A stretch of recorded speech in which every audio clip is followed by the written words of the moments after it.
Presidenti i Serbisë Tomislav Nikolić ka vizituar jugun e Serbisë dhe ushtarët në bazat ushtarake në afërsi të Preshevës, por nuk ka vizituar qytetin dhe nuk ka biseduar me qytetarët. Ai ka thënë se ushtria është e gatshme ta luftojë terrorizmin dhe Serbia ka arritur të parandalojë ngjarjet si Kumanova. Ka thënë se qytetarët nuk duhet të largohen nga këto zona, duke mos saktësuar përkatësinë e tyre etnike se kush nuk duhet të largohet. Nije dobro zato što Kjo nuk është mirë sepse ne jemi pak dhe sepse shkalla e natalitetit është e ulët në Serbi. Nuk e dim se ku do ndalej kjo dhe ka kush të vi të jetojë në këto zona.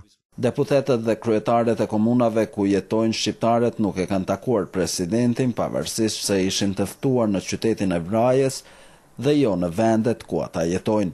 Nikolić megjithatë ka thënë se më e rëndësishmja është se si do të jetohet. Idro Seferi, Top Channel, Beograd.